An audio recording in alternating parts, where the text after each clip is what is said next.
I want to thank everybody for coming. Obviously, we have a spirited crowd, and that's what I was hoping we would get. A little controversy never hurt anybody, and it certainly isn't going to hurt us. I want to introduce our panel. We'll start at the end. To my far left, I'd like to introduce award-winning journalist John Picenti from the Palm Beach Post.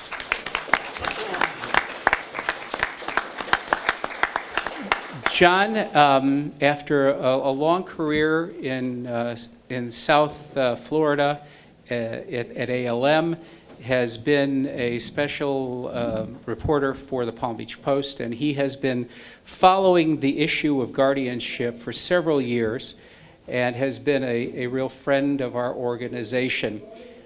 John, a few words from you, and please pass the mic between yourselves, panel members. John Picenti. Hi.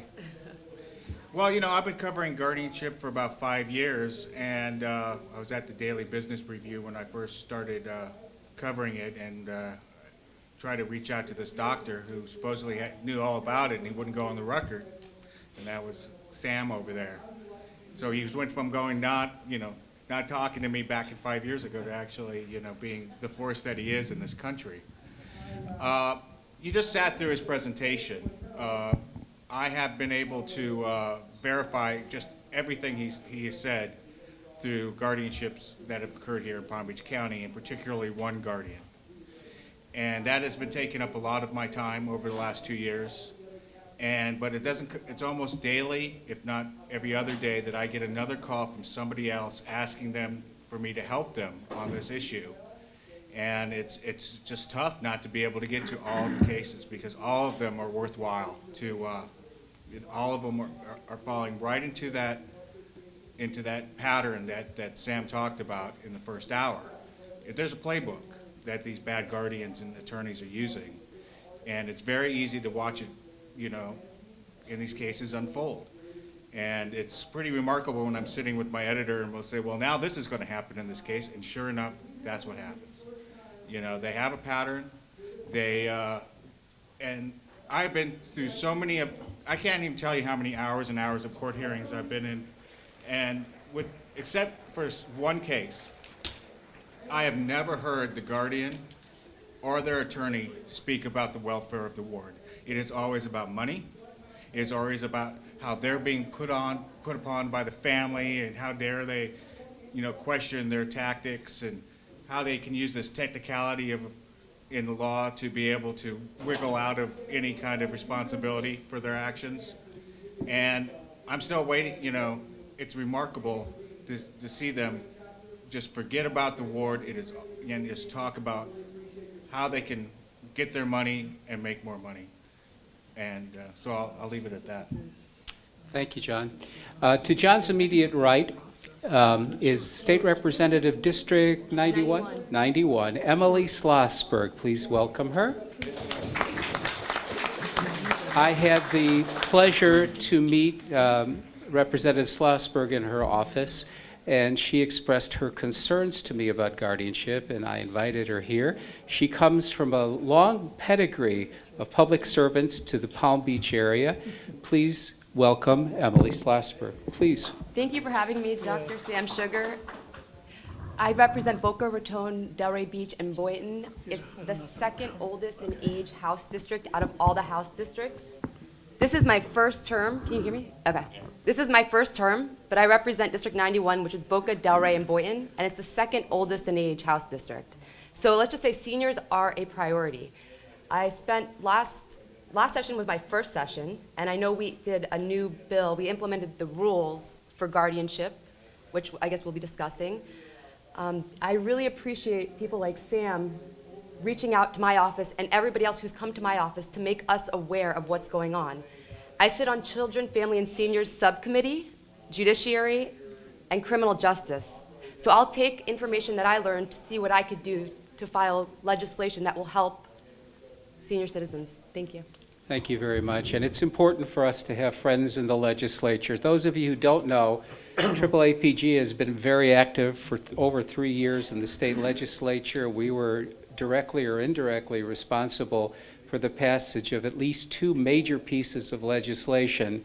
Unfortunately, the changes that we anticipated from that legislation have never come to pass.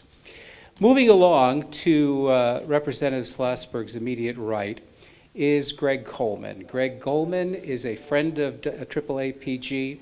He has been an advisor and someone who has helped us along the way. Greg will tell you the story, but before he does, I will tell you that Greg is a private practice attorney. He is a former president, a past president of the Florida Bar, the large Florida Bar, and is currently serving on the JQC, the Judicial Qualifications Commission. Please welcome Greg Coleman. Thank you. Thank you, Sam. I'm surprised the lawyer got any applause, but you know. So I'm not me too. Right. So I'm not a Supreme Court justice. I'm not a judge. I'm not a legislator. I'm not smart enough to be. I'm not a guardianship lawyer, nor am I a guardian. And quite frankly, until June of 2014, I had very little exposure to the guardianship system. I was sworn in on June 20th, 2014, a Friday. And on Monday, the 23rd, I got a phone call from a Dr. Sam Sugar. Hi, I'm Dr. Sam Sugar. I'd like to meet with you to talk about guardianship issues. Didn't know who he was, never heard of him.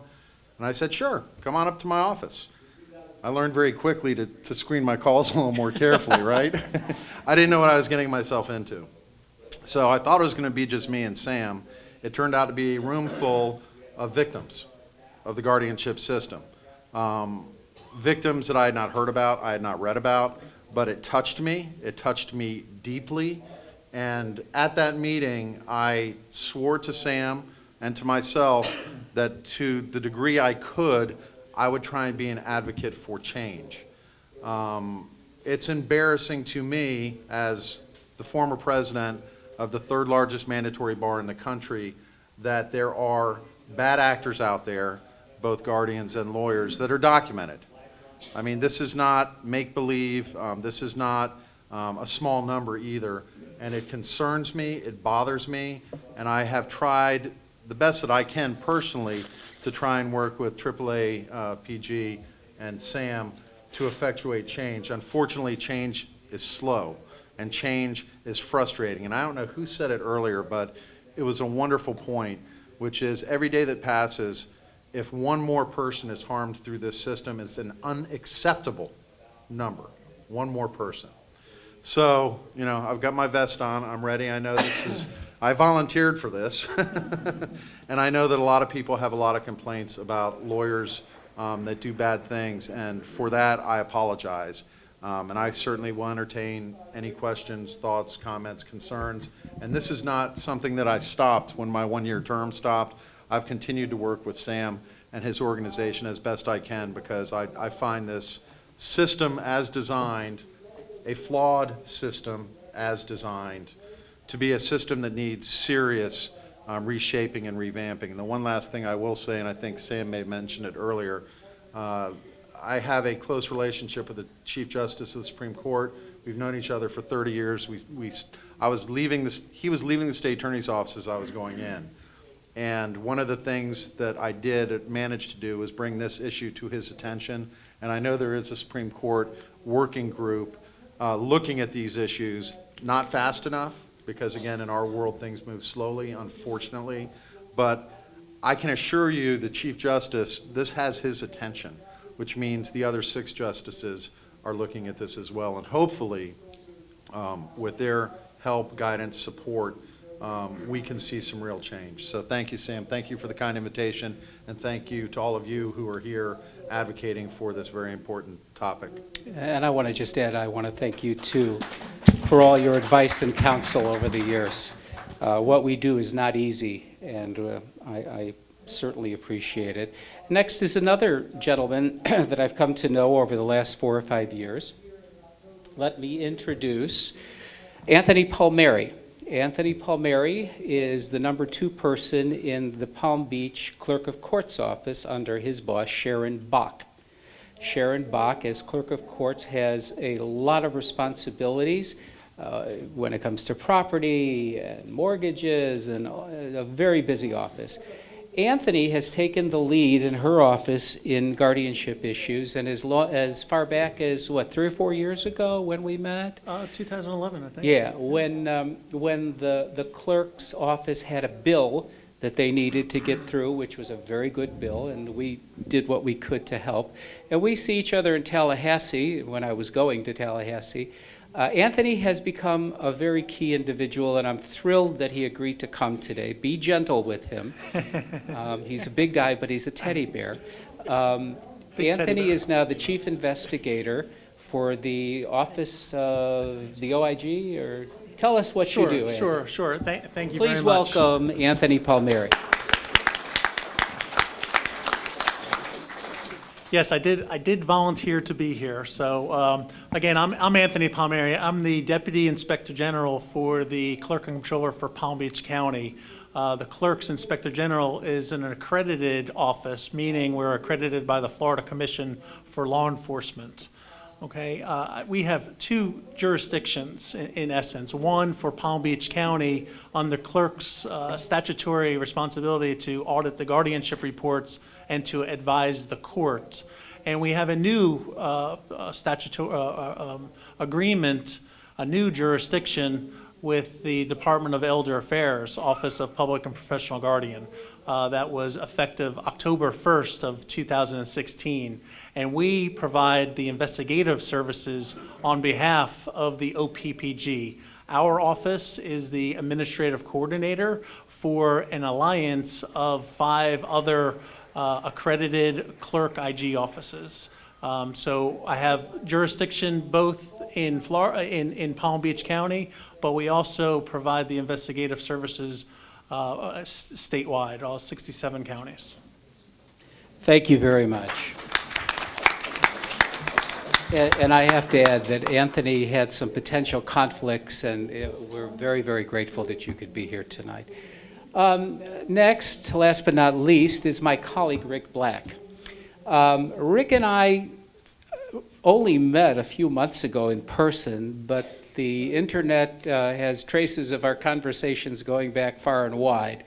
Rick is a retired businessman, used to work for GE, and had an extremely successful career, if I do say so for you. And he's here with his wife, Terry, who's FaceTiming live for everybody.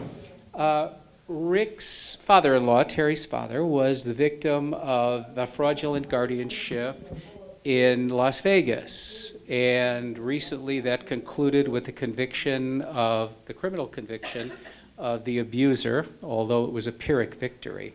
Rick has done incredible work as our intake coordinator and the person who agrees to spend countless hours, I don't know how he does it actually, thank God I don't do it anymore, but taking cold calls from the public who want to talk to somebody.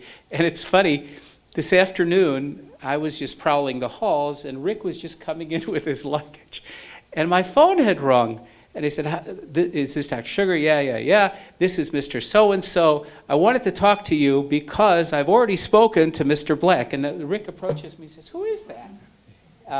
So we intersect in a lot of ways. Rick is a brilliant mind, a determined and dogged advocate, and someone you really want on your side. Rick Black.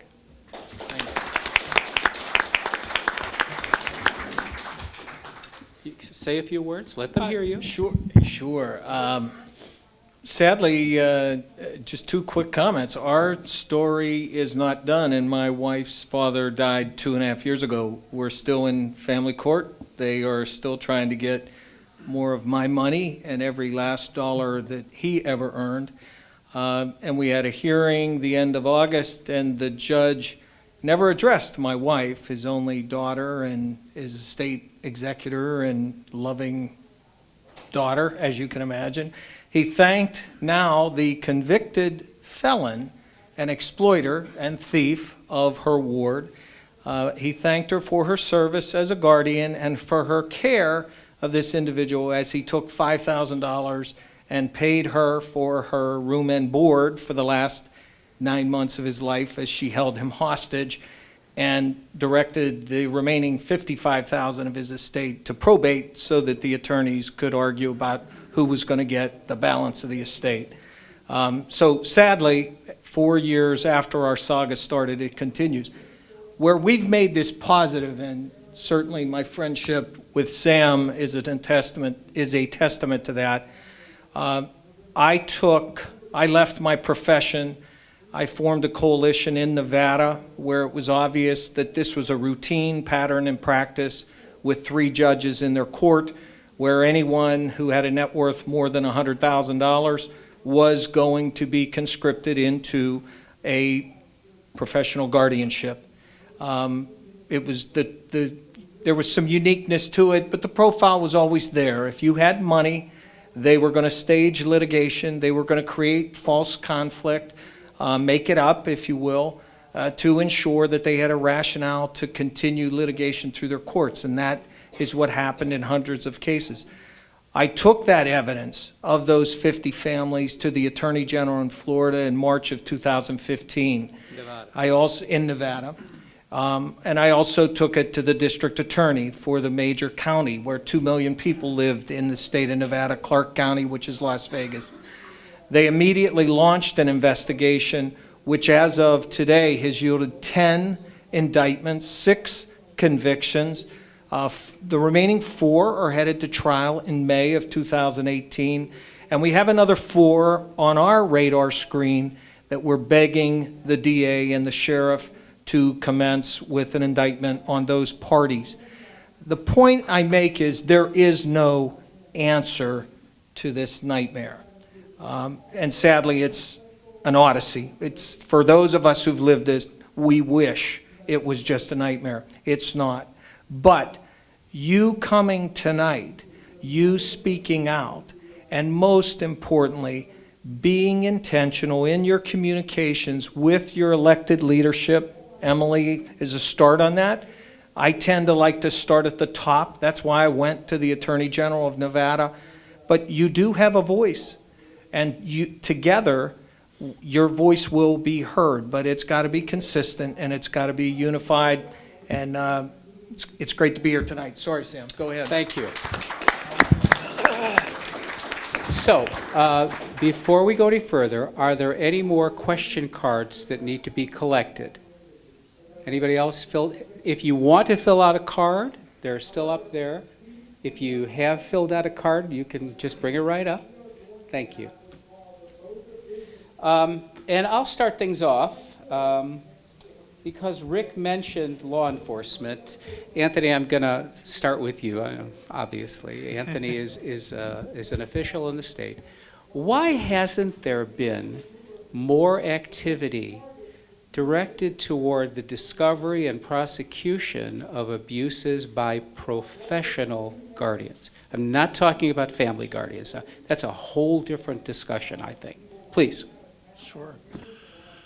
Well, the law that was enacted in 1989 gave the clerks the statutory responsibility to audit the guardianship reports that are filed by all guardians, family and professional guardians.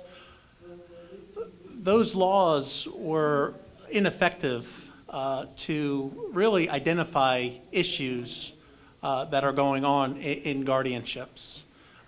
Sam referenced the first time we met, which was a major wholesale change of the statutes that involve the clerk's audit of those guardianship reports. That was in 2014. And it really, those statutory changes were the reflection of the program that Clerk Bach started in Palm Beach County, really giving teeth to the audits. We call them enhanced audits or investigations. It gave us the ability to obtain records either through subpoena or through the guardian themselves. It enabled us to do the types of investigative techniques that you would expect from any law enforcement agency. Now, I mentioned that we are accredited by the Florida Commission for Law Enforcement, but we are not law enforcement. I am not a sworn law enforcement officer. Our accreditation means nothing more than the standards in which we conduct audits and investigations conform to professional standards for investigating and for auditing, similar to law enforcement. So it's been an evolution from the 2014 legislation. In 2016, the Office of Public and Professional Guardian was given the statutory responsibility to educate, regulate, and investigate professional guardians. And the clerk's offices that are scattered throughout the state, the 7 of us that have accredited Inspector General offices, have a expertise in performing these types of investigations involving guardians, whether that be professional guardian or non-professional guardian. So the Office of Public and Professional Guardianship entered into a contract. It's called an MOU. When two government entities contract, it's called a Memorandum of Understanding. So we entered into a Memorandum of Understanding with the OPPG to provide the investigative services strictly for legally sufficient complaints about professional guardians. We started that process in October of 2016. So in a couple days, we will be on our 1-year birthday, if you will, anniversary, if you will. I have a question for you. Last year, 2016, even in September, even in March, I sent a paper to John Presente, my name is Ken Rahodi, and I give it to the Sheriff's Department, QDC. My case explained the whole history of what happened. And I'm trying to be in touch with the Palm Beach Sheriff's Department. Why my case is not under investigation? When they said, when I get the answer, oh, it's not working any longer, officer. Okay, who's in charge? We'll let you know, we call you. And numerous times, to write to call them, I go physically, we'll let you know, we'll let you know. Even last month, I called, and I speak to Officer Morgan, whatever his name is. Oh, he's not here. I go to the second home, yes, he's here. Why am I not getting an answer? Nobody's not investigating my case. Even Sheriff's Department, with a picture, I showed them who was officer. In my case, my mother, which one was kidnapped. And it was also, for your question, attorney, which one become Elizabeth, serving with the Sheriff Hazelton, broke in my house by order of Judge Holland. Order signed in, go rob Scandrahoti, his house, and kidnap his mother. 5 days, 17 days later, go break in the house. I catch him right in the house, and I have to make him turn. 3 hours later to put everything in. Everything was diluted. Value of something was stolen, taken away. What is going on? For 5.5 years, I'm waiting, no answer. Right, and if I could take it with you, I understand. Right. I guess to crystallize the question, why are we here in Palm Beach in the first place? I mean, I don't live here. I traveled 50 miles to get here. The issues in Palm Beach appear to be egregious. I don't think anyone can deny that. But why is it that so little, and there's no blame here, let's get that straight, but you're an informed person, and Greg, please chime in if you like. Why is there such a disconnect between what seems patently obvious to everybody involved and the law enforcement community? We don't get it. Could you help us? Well, first of all, thank you for your story, and I hear you, and I agree with everybody. One story like that is too many stories. But I'm not with the Palm Beach Sheriff's Office. I can't, which is an independent elected county official. I'm with the clerk's office. I can't speak on behalf of the Palm Beach Sheriff's Office. I can just give I can't speak specifically about a case. I'm not able to. And I'm not going to. But what I will say is, guardianship works best as a check and balance system, and when that system is off balance, when there's not a proper check and balance, then you see problems similar to the problems that I've heard tonight. There are many layers of oversight. There are many checks and balances.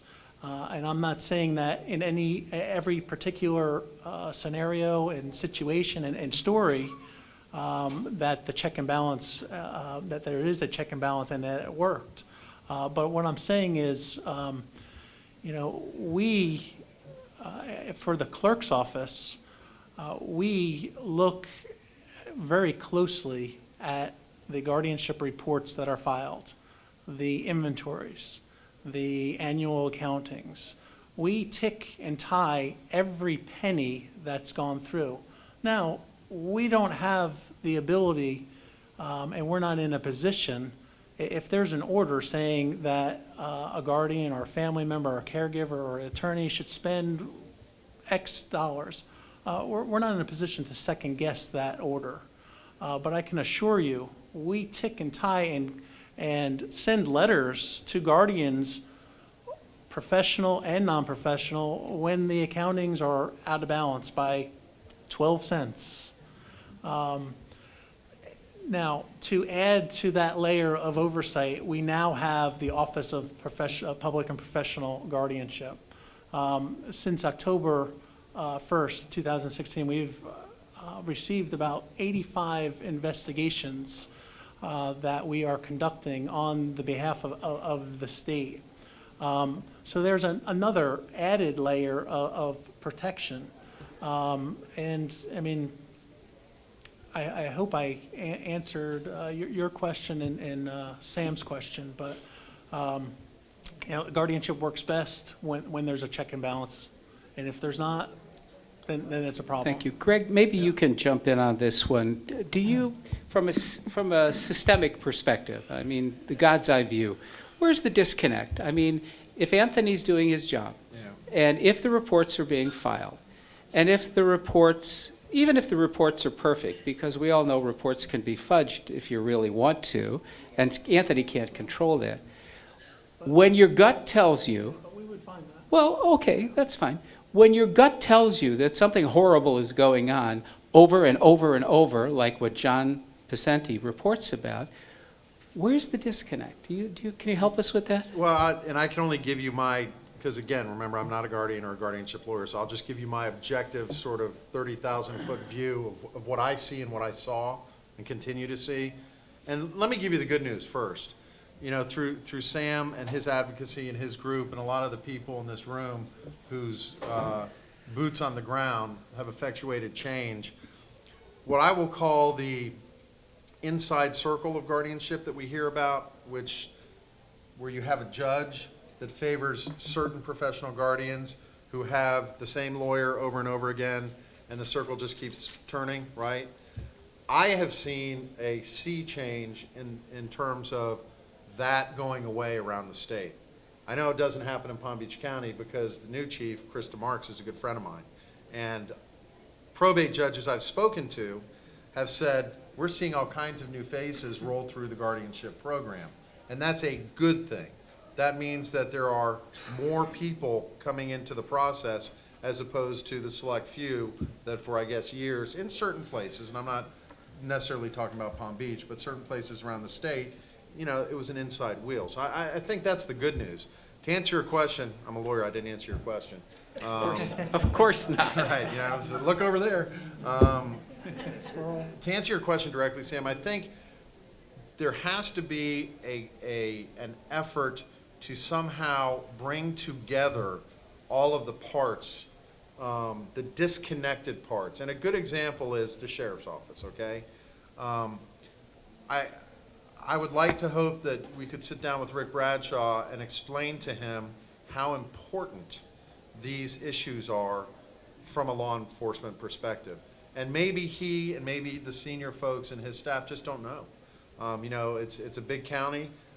They have a lot on their plate. They have violent crime, they have murders, they have all of these things. And maybe they just don't know. Maybe they just don't appreciate, if you will. And again, I'm guessing. When physically, So, John Pacenti wrote it for I- me in the paper. And, You would hope that the sheriff's office Okay, would read. let's try to but hold to on. John, and look, John has done more in Palm Beach County to bring attention to this.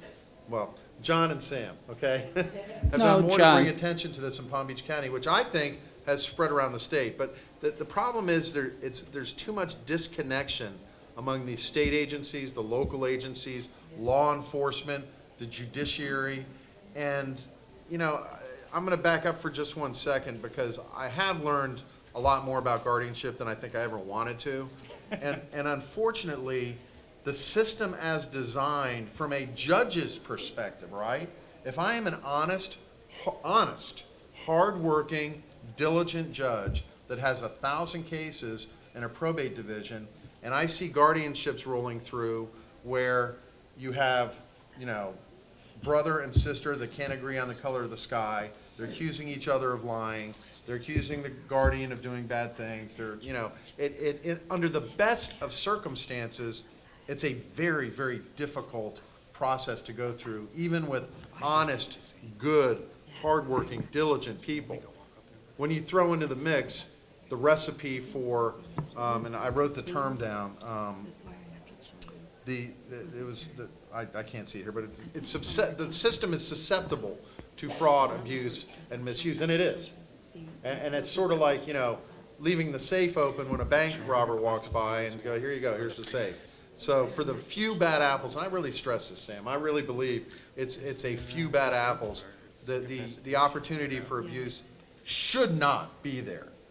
So we've got to get all of these disconnected groups somehow together and moving in the same direction. And I don't know, I'm not quite sure how to do it, Sam. But if I could interject for a moment, please. There is an answer to that disconnect. For the hardworking judge who is thoroughly honest and interested in doing the right thing, and who complains that he has too many cases, that his caseload is overworked, he's understaffed, they claim they're underpaid, I have a simple answer. Don't make so many guardianships. It's really simple. Not every incapacitated person needs a guardianship. There are thousands of people walking around Palm Beach County who are incapacitated. Hell, we see them every day. Half of them work in hotels or so.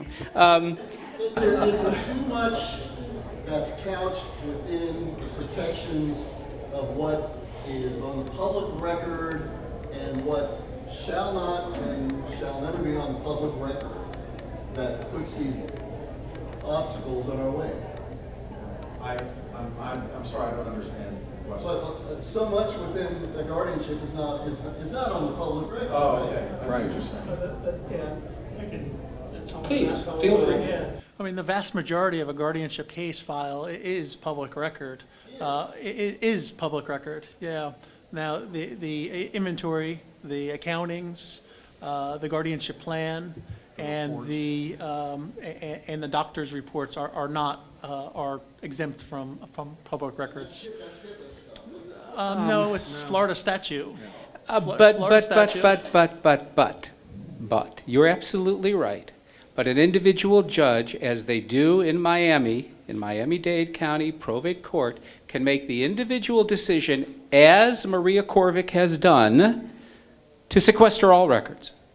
So, you know, if a judge wants to do it, I'm not sure what the word sequestered means. it means Is that they're she- not open to they're the public. sealing? Yeah, They're she's sealing all and she has for years. I'm sorry, go ahead. Yes, ma'am. But, you- well, Yeah, my concern is, it's like, where's the constitutional rights in this? I mean, even our due process, all of the violations. I mean, here you're an attorney, but yet, and I'm not attacking you, trust me, I'm not. We're relying on this system where we, the people, need to more step up and do the work, and ourselves, we need to fight, because these attorneys and these so-called, they're not on our side. We're losing because of that. You know, we're losing our children. We're going in there trusting these attorneys and lawyers, and they're working for the judges, and the judges is working for the system. You go to Rick Scott, you go to all these different, and there's no help. No help. Nobody in here, we want remedy, right?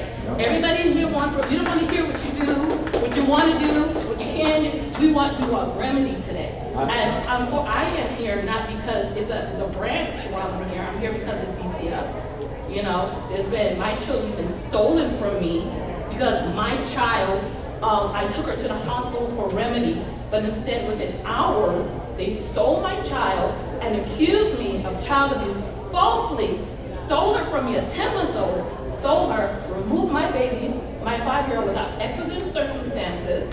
Okay, I complained to the JQC. You know what they told me? The judges could do anything they want to do, and they get away with it. Told him, her, and everybody else who fought. I fought for 2 years now to get my children back. Come to find out, my child has a bone disease that I researched and found, and I had to look for doctors out of Florida who had remedy. And it's a pandemic that is going on, not just stealing our parents, not just stealing our children, our older children with disabilities. They're stealing, it's going, and there's no remedy. I've worked with Daphne Campbell, who's the state, at the time, she said, I see inconsistencies in your case. No help. I understand what everybody does, but we the people need to stand up and fight. We need to come together, leave these attorneys alone because they're barred for this British accredited Regency. They do not work for us people. We need to fight.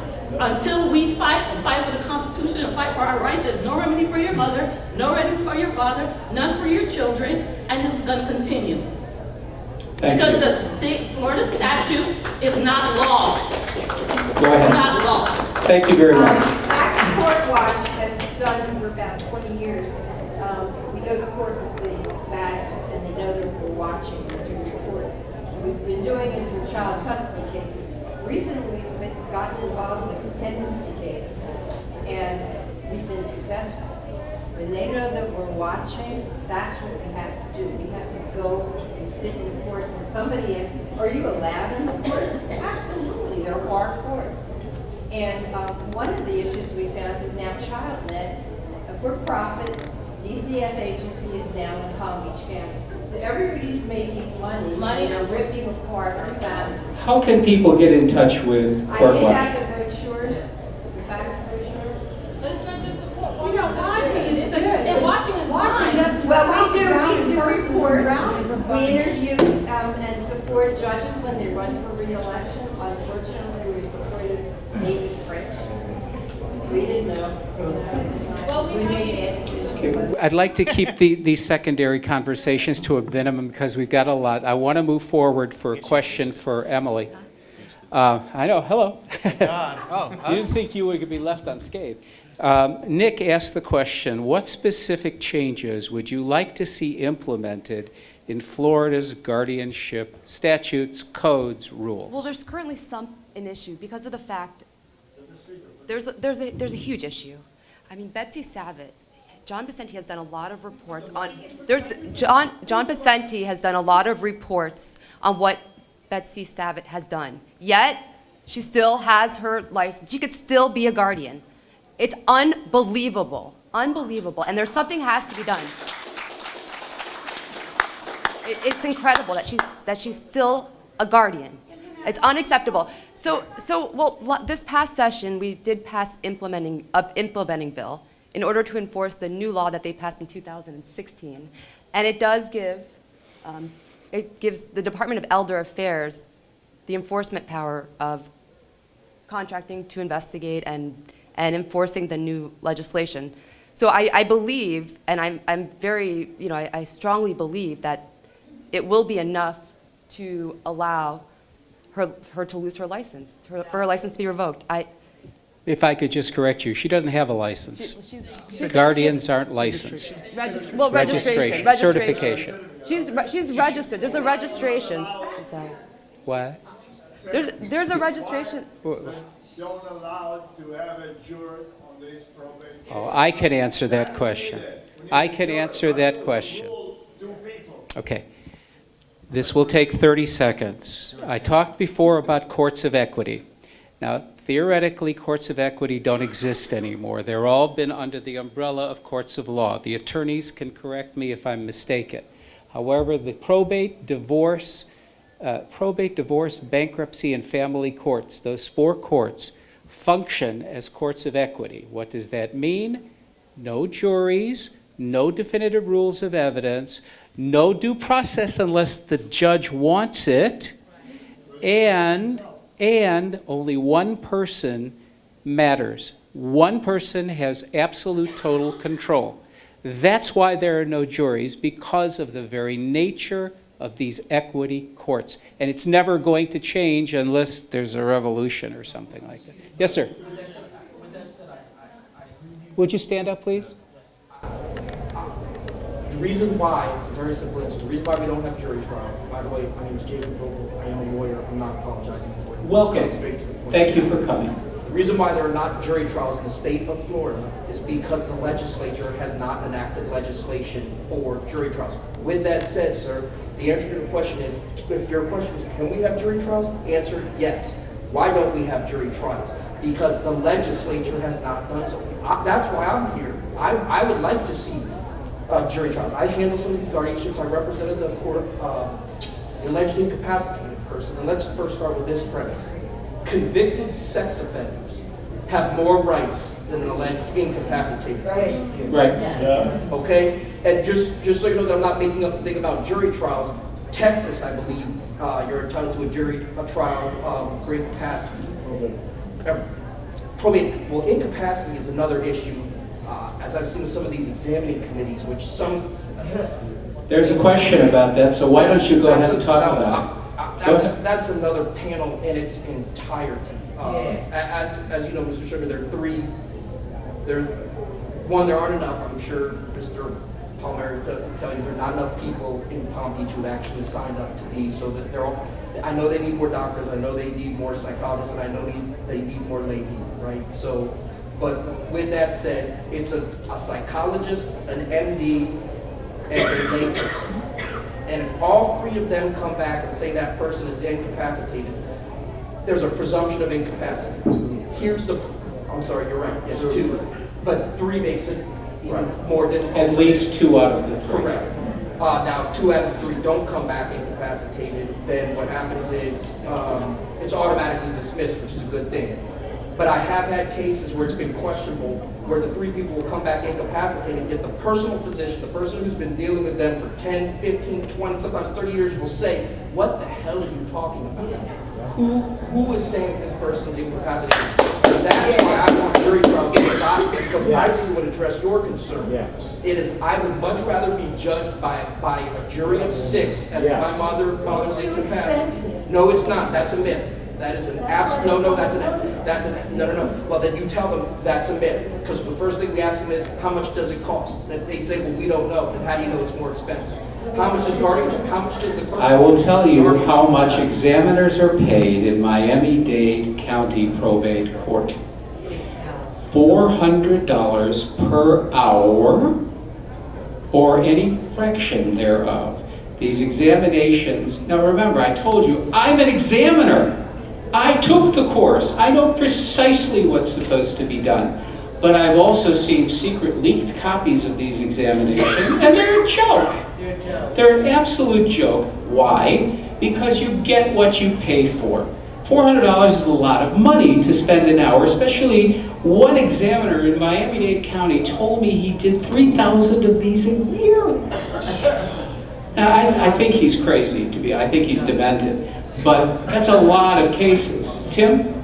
Yeah, something that brings us all together. I've never met Mr. Palmieri. I want to sing his praises, but it brings together what happened. The system is sabotaging a good man like that. He doesn't know me, that's why he's shooting me. But my mother's case is a class. He did an investigation in the ETG process. My mother, a little louder, the ETG process. My mother's case cost over $100,000. There's been 19 attorneys. Mr. Palmieri did an investigation, found that it was wrong, and the judge wouldn't allow it as evidence, either in the circuit court or the upper court. In the ETG process, going to this gentleman's point, my mother's physician was not allowed to testify, known for 10 years, and they replaced him as one of the most esteemed people in the county. Greg Marcello. I won't give too many names, but the other doctor, whose name I won't give, bought his degree in the Dominican Republic for $10,000 Okay, and he is the guy that Palm Beach County uses to discredit and declare people incapacitated regularly. I've seen his reports, and it's the same report every time. It basically consists of 10 words, not even full sentences. He can't speak English very well, which is a real problem when you're supposed to be interviewing people who are going to be declared incapacitated.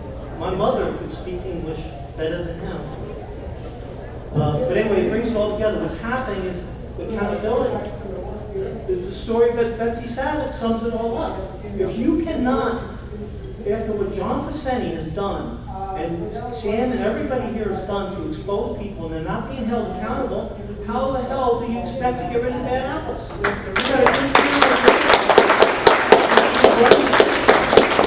And I want to add to that. My son Landon is 22 years old. My son Landon is 22 years old. He's been in a guardianship since the age of 3. 17 years. And there's a statute, under the guardianship statute 744-351. The first action to the law is when Landon turned 18. There's an administrative order that says, hey, these cases are not supposed to remain open. Today, the state of Florida is in a litigation process with the Department of Justice. The same thing I've been saying. Landon is disabled. There is a huge thing about ADA and Homestead Act, Supreme Court ruling. Landon is missing. Missing, I don't even know where he's at. I'm not allowed to see him. I don't even know where he's at. And why are we creating more laws on top of laws that already are violated? Nobody is following them. There's no check and balance in the system.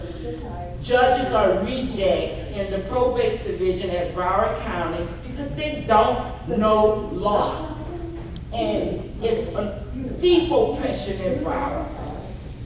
For instance, the inquiry into Judge Spicer. He should never be on the bench without check and balances. He needs someone to sit with him, and he needs to pay them so that he can be held accountable for the statutory requirements. Because the docket, hey, that's where it all begins. I'm an attorney, I'll pay you. You put what I want you to put on the docket, and you will be fighting with the system saying, hey, that didn't end. I was so paranoid. For a year, I had to pull the docket. I have tons of dockets that anybody could just, here, spell, boom. And I never, no proper notices, laws being violated. It sounds like we need reparation. We don't need to create more laws because they're not following the ones that are already on your statute. I can bear witness to some of what my friend Patty is saying because her particular case is incredibly egregious because her son, Landon, is blind and was doing really well, had no problem, and on his 18th birthday, is that right? The day after his 18th birthday, he was kidnapped from school by a guardian. And no one knows where he is. This is a nice young man. He's disappeared. He's in the gulag somewhere. And his mother, his natural mother, who has broken no law, who's done, although she's been threatened with arrest, and I think you were arrested too, right? I was arrested because, number one, the judge, I spoke with Landon. We couldn't get nowhere in the appellate court. We filed for a writ to try to stop the judge from taking Landon because I have a court order, I have a POA, and my court order is still standing because Landon was disabled. Landon finished high school. Landon was on school. He has the most prestigious award in Christian services.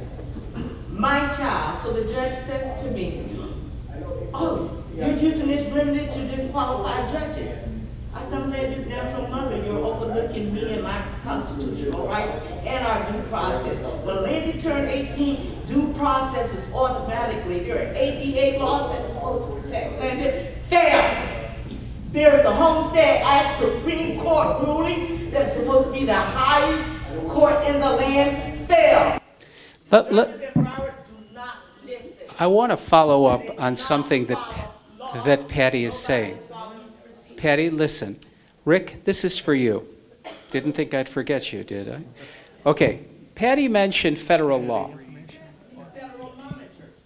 Rick, through AAAPG, has been trying to deal with the Department of Justice in Washington.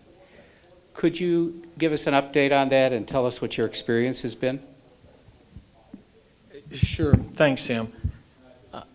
Patty, you and I have talked, and just God bless you, because you're one intentional mom, and Landon, I'm sure, is very proud of you.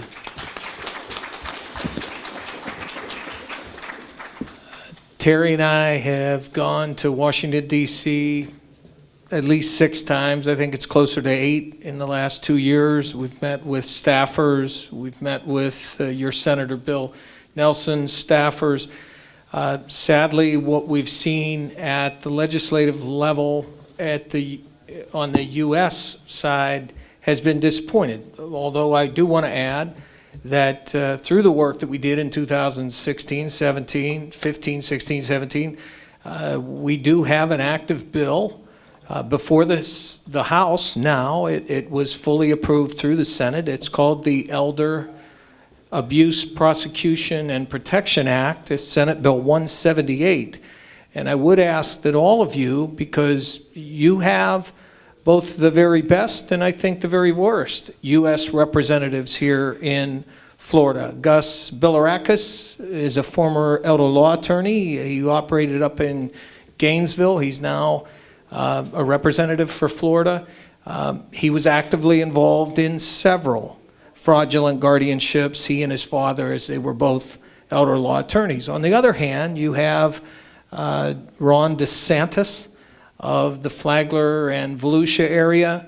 I don't know all of the representatives' districts here in Florida. He's a military man. He's on the House Judiciary Committee and has actively engaged with me and his staffers on support for Senate Bill 178. And again, that is in front of both the Commerce Committee and the Judiciary Committee, Commerce being Commerce and Consumer Protections, and the Judiciary Committee on the House. And it's in debate now, and you should be calling your representatives to reinforce that you want Senate Bill 178 supported all the way through to become law, because it would be the first federal law to protect those under adult guardianship. Now, to answer Sam's question specifically on the DOJ, we've had numerous meetings with Department of Justice leadership. Namely, in June, I met with 8 investigators and attorneys. They were all women. I took 10 victims from around the country with me to Washington, D.C. A couple here from Florida, in fact. We had a very good discussion. They have launched an effort of inquiry and have asked, and I've asked many in this room, because we've talked about your submissions, they've asked families to file complaints on the ADA site, the Americans with Disability Act complaint site, which is on the DOJ site. I have not been impressed with their follow-up over the last 30 days. We got off to a great start. We sent out a blast from AAAPG to approximately 400 families, 400 to 500 families. I'm tracking 50 of those personally to make sure that I am aware of what follow-up occurs. But at this point, they've issued electronically referenced complaint and reference numbers, and I'm continuing to bird dog them. But the engagement on the civil side in the Department of Justice, there's a criminal side and there's a civil side. Fortunately, on the criminal side, some of those agents have been brought in, like in the case of New Mexico. They certainly supported efforts in Rhode Island. We've had them engage in guardianship activities. But specific to the civil side and the protections of your ADA rights and your Olmstead rights, we got a long way to go there. But we do have an active program going, and I would ask you, please make your complaints and please let AAAPG know. because we're going to continue to go to Washington, D.C. and demand a response on greater protections for those under guardianship. The moment a judge, whether it's a child or an adult, the moment that judge defines in an involuntary guardianship where you don't want in it, your loved ones don't want you in it, or it goes bad and you're appealing to the court that you don't want in it, that judge has deemed you, as an adult specifically, disabled. At that moment, the ADA rules should kick in to protect you, and you should be granted free representation that's not biased by making a paycheck, by putting you into guardianship, but is actually there to protect both your expressed interest and your best interest.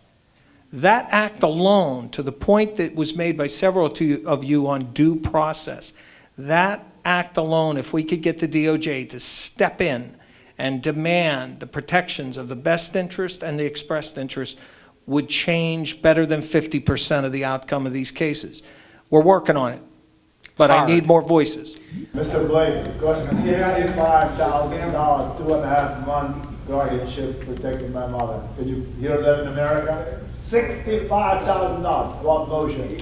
We have a question from the side there. That I got through. Speak up, please. I've helped many of the people file formal verified criminal complaints, both with state officials and with federal officials. I've taken 20 cases to the FBI. I believe they are making progress. There are open investigations. I think that all of you who are complaining that these people are committing crimes against you, the judges and lawyers, need to go charge them formally and make sure the sheriff dockets, they're going to try to push out the door to the bar or to one of these useless agencies that doesn't have prosecutorial powers. But that's just their job. That's what they do to anybody. But if you force it and come in and say, these are the criminal statute violations, they will take that complaint and they will start an investigation. It's led to an arrest in my case of a law firm's notary. It's called in for the case, the attorneys who have admitted forging documents in my parents' estates. Now the corruption goes all the way to the top. Obviously, Jorge Lavarga is sitting up there, who's in charge of this whole racket. But until he is, you need to start taking your grievances directly to the police department, demanding that they take a formal signed, verified complaint. That gives you sunshine state law rights.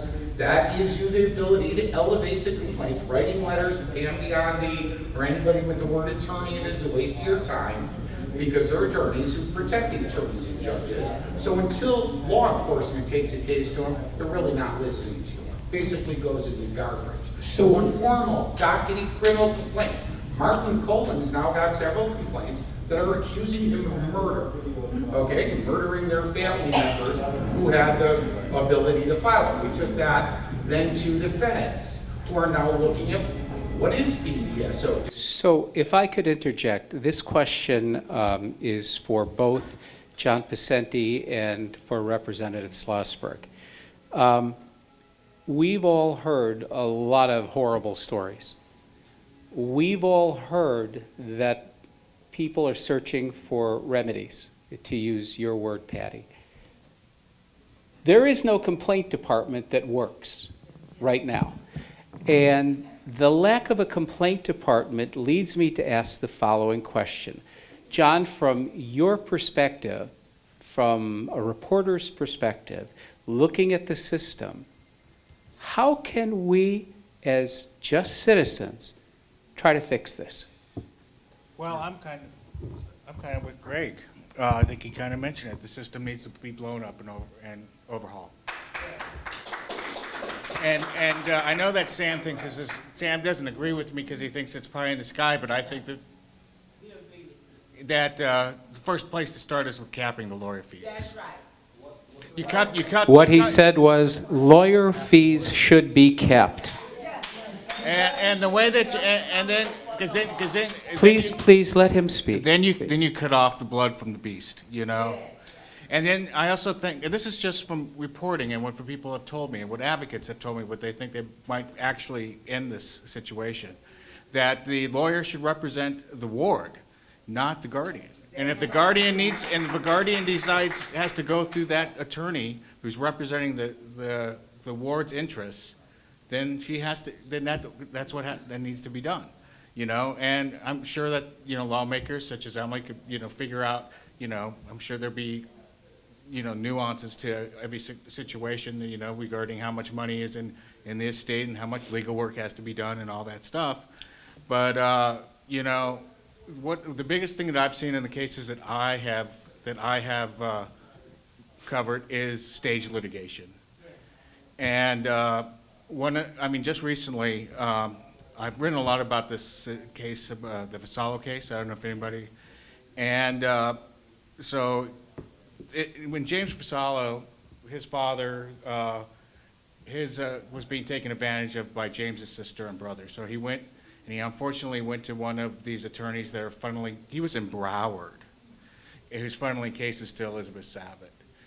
And she, and it was about, I think, about $180,000 that they took, and she immediately struck a deal with them, cut it in half, placed the father with the daughter who was stealing the money. When the father finally died, she then decided that she was going to funnel another $53,000 to him. Just like in an email, we're just going to give you $53,000. The question, of course, begs, like, why would anybody want to give, you know, somebody just $53,000? But so James went to court, and he fought, and she went up on the stand and tried to, I guess, redefine, you know, what yes and no means. And the judge said, no, you were out of line. And of course, the whole hearing, much of the hearing was about her and her attorney getting paid for this issue that she created by trying to funnel this money to one sibling. And she denied that James would have to pay her fees. But as James was walking out of the courtroom, the lawyer said, I'm going to get my money one way or the other. And sure enough, she charged the estate for it, for a issue that she created, trying to funnel money to the sister that had formerly abused the ward. And it was a complete issue that she had created, and she made her and her attorney made thousands and thousands of dollars off it. And so, you know, that's just what people have told me. Judge Colin, what was the name of her attorney? Don't do that. Why not? John, don't do that. Why not? Excuse me. Read my stories, James. All right, so we're here because of all the stories you wrote. Elizabeth Savitt's husband, with a different name, is Martin Colin. Their best friend is Judge French. All of her cases went to Judge French in the adjoining courtroom. Judge French used to fly them in his private plane to the Bahamas to gamble. Now he has all of her cases. And you two guys here, who are pretending to be good guys, the chief judges knew about this. Blanc and Colbert, there were 6 years they allowed Judge French to have Elizabeth Savitt's cases with their best friends. In addition to which, her attorneys, Ellen Morse and Sherry Hazeltine, had literally hundreds of cases in front of Martin Colin. Hundreds of cases where the judge this lawyer is representing the judge's wife. And what did Chief Judge do? And what did you do at the JQC when all these complaints were made? Absolutely nothing. The Chief Judges allowed this to go on for 6 years when he knew the judge and his wife were in the same courtroom in Delray where there's only 2 judges anyhow. And all of her cases were in front of her best friend. So as you said, the system insists that our court system is the final word, whether it's the Supreme Court or lower court, the judges are what we count on. And when the judges are corrupt and in on it, where do we go? Right. And post office, all have to be her best, also best friends with Colin and staff. So they're all in on it. And the reason nothing's been done, because they would all be guilty. They have to protect each other because all the judges and all the lawyers who are running the system are in on it. Could you rise, please, and speak loudly? I have a guardianship case, and it's still going on. I'm not going to mention any names at all. It's been going on for a long time. Speak loudly. With the same similar people and everything else. same guardianship, Kramer, same people, Ashley Crispin, same whole thing. My dad was a sheriff in this county. My dad was public safety director of this county. My dad had Alzheimer's and dementia. And at the end, he wasn't competent. He had a lawyer, he had a doctor of 30 years that said he was dementia and took his license away from him. Then he had another doctor for another 4 years, constant, seen at least once every 3 weeks, Alzheimer's. My dad was an alcoholic. My dad drank, and I tried to stop him from drinking because he was hurting himself. Fall after fall after fall after fall. I was power of attorney, had always been. I took care of him, I took care of my mother, took care of everybody. It's only me and my sister. My sister was never involved with my family for 30 years. Never even spoke to them because she accused my mother of other things. So she wasn't involved. This attorney went in and said, "You're stealing from your father. He needs voluntary." I asked for guardianship. They brought in they brought in a psychiatrist who said, "Yes, your dad is an alcoholic. Yes, your dad has Alzheimer's. Yes, he has dementia. And yes, he needs help." And they brought in someone else that said, and that he wasn't competent. They brought in someone else that's a common caseworker. Didn't even talk to my dad's attorney. He's perfectly fine. Then they brought in another attorney and said, another doctor, and substituted him at the very last minute and said, "There's nothing wrong with this man." My dad couldn't even see his mailbox to tell where his house was. That's why he was in assisted living. He had already been in assisted living. But anyways, they took him and accused me of taking money. Took him and gave my sister a power to sell his house that he was given to me in the will anyway. And there were millions of dollars, not hundreds of thousands. And they've taken it all. And now my bills are huge, and I'm dealing with a lot of different issues.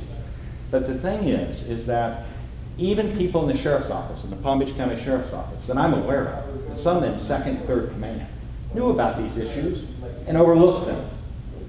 Overlooked them completely. Even though they knew of our personal relationships, they completely overlooked them because they didn't want to be bothered, and they had other people that they were relying on. Yeah, so there is a lot of egregious problems. One of the things, Emily, that I want to discuss with you, my dad had many guns. He was a deputy, and he had concealed weapons permits. There are no laws to remove concealed weapon permits from Alzheimer's or dementia patients. There needs to be.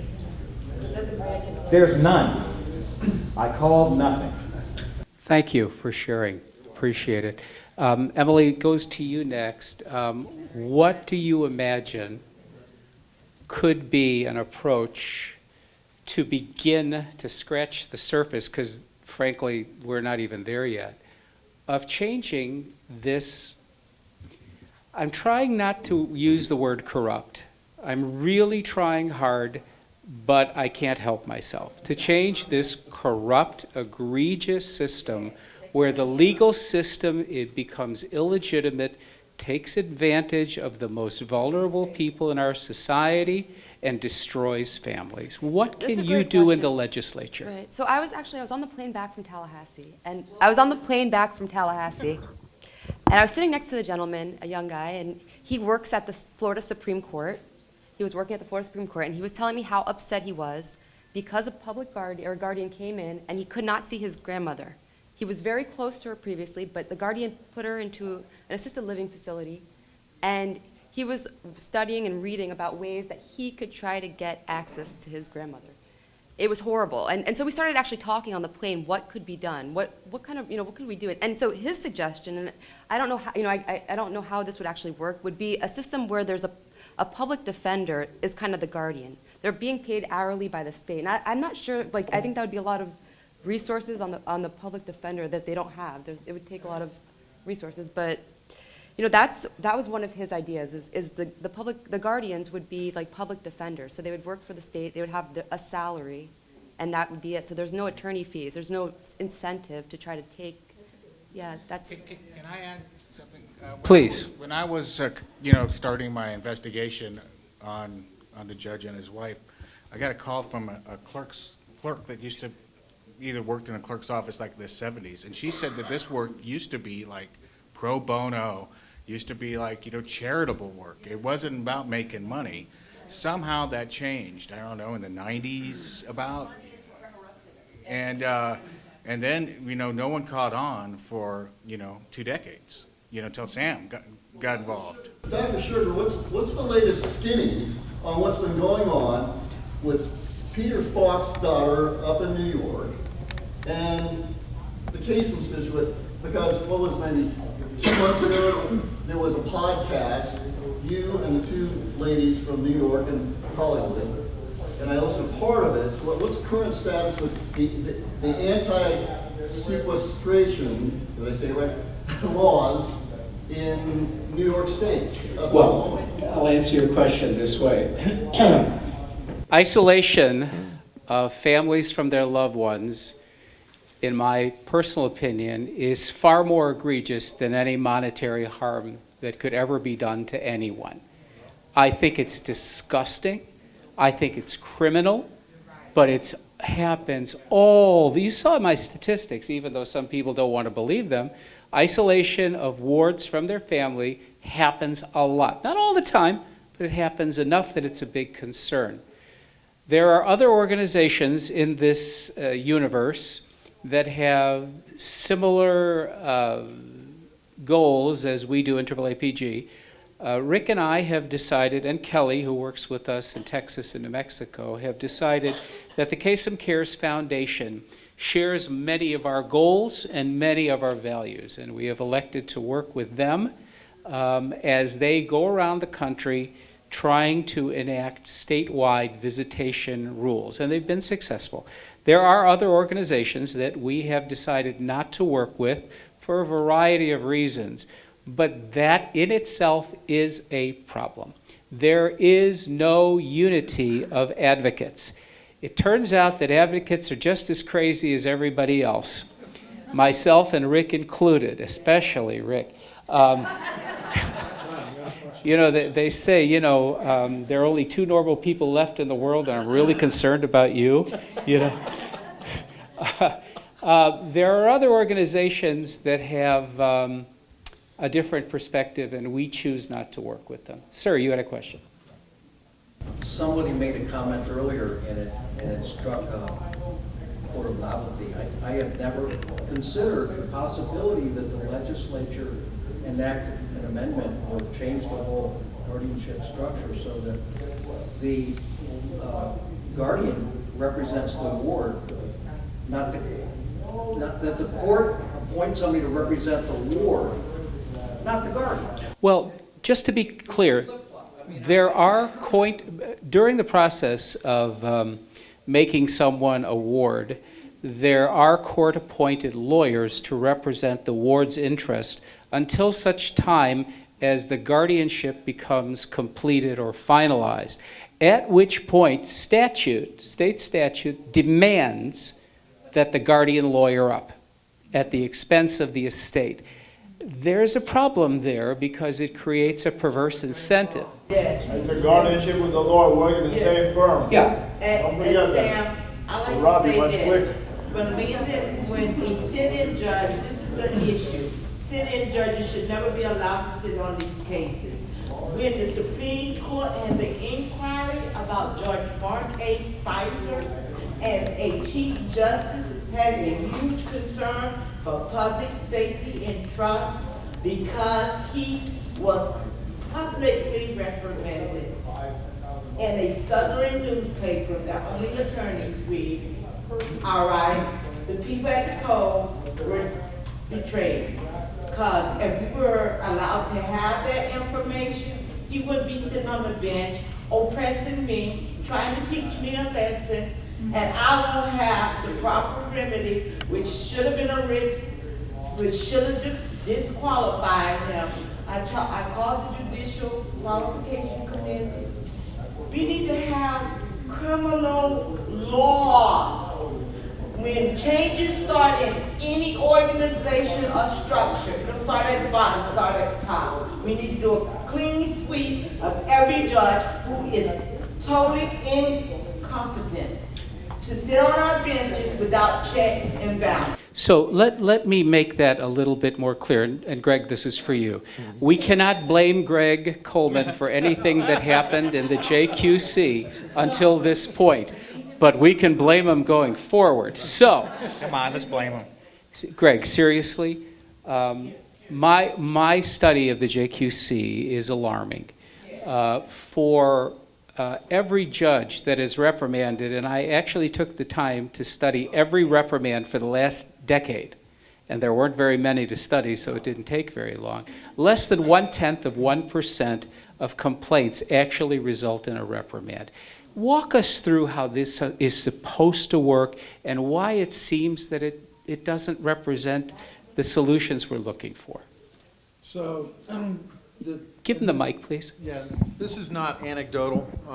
I can tell you with 100% certainty, because I've seen it with my eyes, that this Supreme Court, the 7 in Tallahassee, are tougher on lawyers and judges than any court before. I'm sorry, you can shake your head no. I know this from experience. Now, there are individual cases that I understand may have issues, but I can tell you that the precedent that the grievance committees follow for lawyers that do bad things and the JQC follows for judges that do bad things no longer applies, because this court routinely removes judges that do bad things. Here's the problem, Sam. Yes, sir. So the number of complaints that come through the JQC that are literally Judge so-and-so found in favor of my wife, and I don't think that's fair, and I think, he likes my husband better, and it comes primarily out of, the vast majority of them are criminal and family law, that you see all these complaints. So there are a plethora of complaints that just literally have no basis. And a lot from convicts too, let's be honest. Some. Yeah. But I mean, a lot from just people that are just unhappy with the result. Layer 1, okay? Layer 2, which I think, ladies, a little bit what you're talking about, is a judge that has made the wrong ruling, that has done the wrong thing, that hasn't followed the law for whatever reason. The way that the Constitution of the state of Florida has set up the judicial canons is, unless they are intentionally misapplying the law, well, The magic word. that's hard to prove. So those cases where a judge misapplies the law, makes the wrong ruling, it happens. I mean, it happens to my clients, and that's what the appellate courts theoretically are for. The JQC, Judges went to criminal prosecution for robo-signing Yeah. thousands, if not millions, of people out of their homes. All those people came. there were, Please, we have to be can't- respectful. I can't, Please. and thank you, Sam. I can't put a lawyer in jail when I'm president of the Florida Bar, but I will tell you this, there were a multitude, sir, because I was involved in this, there were a multitude of lawyers that lost their licenses. Yeah, they went to jail Okay. for deviant frauding documents. Sir, I cannot, I'm not law enforcement. I'm not. I know. And that's why you really should tell all these people who have criminal claims against judges and lawyers to go to the sheriff. Don't take. Not just the sheriff, not, all right, well. all Okay, right. Elliot, that's not helpful. And that's not helpful, okay? But I was going to add on to something you said, because I thought you made an excellent point earlier. And that is, the FBI has online intake now. And you can file complaints with the FBI online. I've heard mixed reviews about how they handle things. But to your point, file criminal complaints. I couldn't and can't do it. So I can tell you that the JQC is comprised of some of the most respected judges in the state. But can they hear? I'm sorry? Can they hear? Are they listening? I don't have anybody who's in guardianship. We took care of our mother ourselves, okay? And we take care of our family ourselves. I wanted to get into the guardianship program because because I thought the guardian was supposed to take care of these people who need our wards, who are supposed to be doing what's best for the ward, okay? So, since nobody seems to be listening to the people who are in all of this, as an outsider, can I say, hey, these guardians should be paid through the state, maybe through Bondi's office, and yes, if you want to take it out of the ward's account, the state should be taking this much. This is how much the guardian is being paid for doing their job, okay? The nurse that comes to your house and takes care of your mother, she does her job. She gets paid this much money for doing her job for this much time. And then she gets a paycheck. So this is how the guardian should get paid. The lawyers should be representing the wards, not the guardians, but they're not. They're representing the guardians. The judges who have been exposed as doing things that were not in the ward's interests are not being held accountable because of some crazy freaking law that says you can't hold them accountable because they are judges or because of some stupid law. If you're doing something wrong, you need to be held accountable. Regardless of what it is. But all these people, I'm listening to all these people, and it seems like they're complaining and they're begging for help, and it's falling on deaf ears. Yes, sir, in the back. I'd like to raise the question of how do we take involvement of the federal law enforcement and the RICO statutes in particular, because many of these guardians are operating across jurisdictional lines, from state to state, looting the property and taking basically they're taking both the person and their assets and any commingled assets of their entire family. And they're doing this across the state. So this actually could bring in the RICO statute. And that would take care of, for example, federal law enforcement under the RICO statute can turn around and investigate, arrest, try, and convict judges, lawyers, doctors committing medical malpractice as part of this. So let me respond to that. And attorneys, please correct me if I'm mistaken. You and I can't file a RICO case. We can't do that. There are only two entities that can do that. The Attorney General of the state and the Attorney General of the United States through the DOJ. There's a civil RICO. Civil RICO? It could be filed by Please? yeah, civil RICO. Civil RICO. Yeah, it could be filed per se. And that can bring in criminal investigations. Well, on the, yeah. And so, sure. And so, what is there to stop anyone from trying that? Sir, you were bringing up the question. I've been trying to work on this problem for 20 years. With my, That's not encouraging. My family's own experience. I also have, I'm domiciled in Florida, but I also have prior experiences with Washington, D.C. Ultimately, I think we are going to have to turn around and develop a political alliance with not only crime victims of probate guardians, but also of all the other so-called professionals that are preying on. When the sharks smell blood in the water, it's not just one species of shark that is attacking.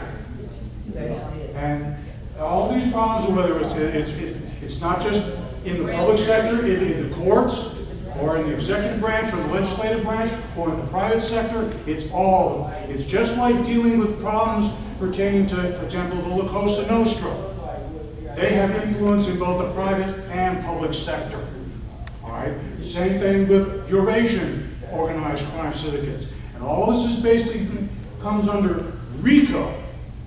But we have to organize politically, because going as individuals to either your local law enforcement agency, your state law enforcement agency, or your federal agency, you get ignored. And to your point, AAAPG stands ready to work with everyone in this room and everyone who's a victim across and boy, there are a lot of them, to do precisely that. I think because we're running short on time, I want to try to tie this up. First, I want to thank the panel members. It took a lot of guts for these folks to show up.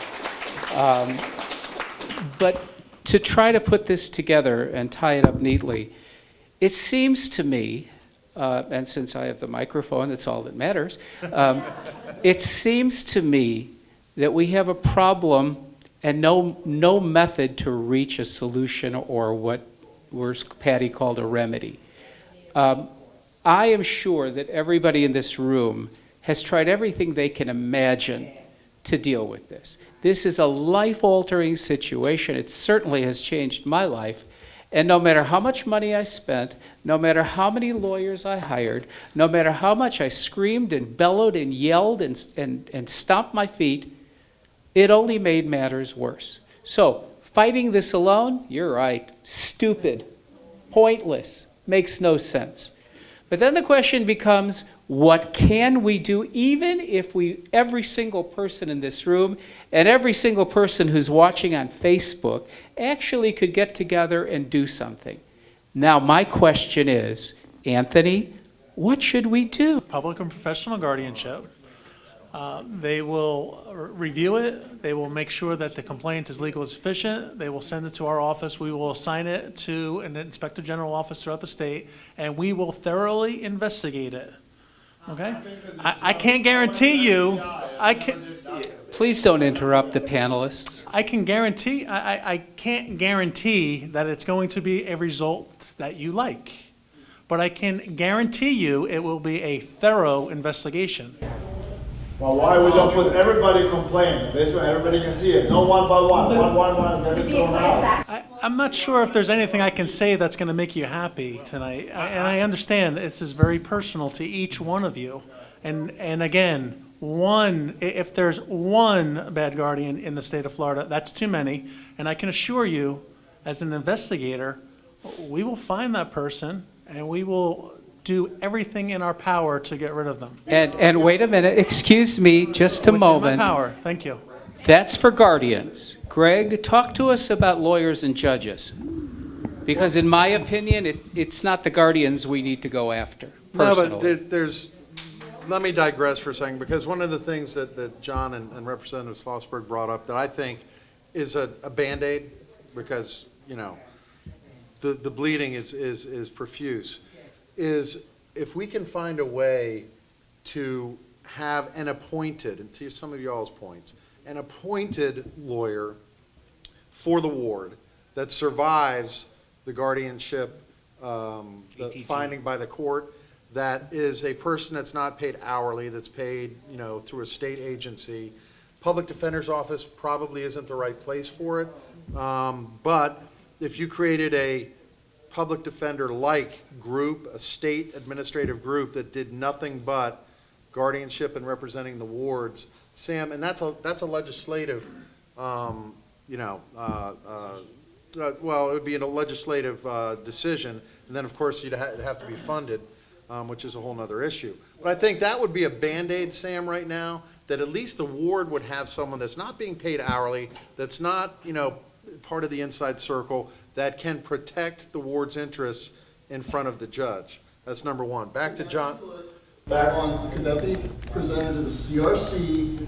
They gave extension from the 22nd of September into infinity, ... The Constitutional Review Commission is still taking public requests. You can formalize it and do it yourself and submit it online for the 2018 ballot to make things like this constitute. Very well put. Yeah, and well, I know a few people in the CRC, and I'll talk to them about this. I will. Being looked at. Currently, there's about 450 suggestions. Most of them are trash. This is a good one. So the system just is ripe for abuse. Okay, and so like John said, and I think he played off something I said. Really, the system itself just needs to be blown up, and it needs to be reconstructed in a more transparent, in a more fair, and in a more equitable structure. Thank you. About transparency, why don't we have mandated electronic recordings in all of these courts that Dr. Sugar says are courts of equity. If these were mandated recordings and they were available to the public and to the press, this wouldn't exist, because we'd all know about it. We don't allow. Well, no, a lot of the courtrooms do have recording, and I don't know. I think it's a matter of funding. I think it's a matter of funding and finding a funding source, and so that I agree. No, I agree with the Okay, wait, concept. whoa. One at a time, please. Don't interrupt the speakers. I agree with the concept. I agree with the concept. I absolutely agree with it. It's just a matter, I believe, of funding, of finding a funding source to house those recordings. Listen, I've heard this too much and for too many years. I sit in courts for 15 years now, watching one judge after the other disobey the law. Yes. And I don't care about funding. These are people's rights. Children are being deprived of their rights. Grown-ups. So, Greg? Well, it has a lot to do with money. It has, no, it does. And I'll tell you, no, so let me give you a number, okay? The judiciary is a branch of government, right? We all know 3 co-equal branches of government: executive, legislative, judicial. The judicial branch, it's not an agency, it's not a department, is 0.7% of the state budget, okay? Ma'am, with due respect, the legislature is torn because they have a lot of responsibility in terms of funding.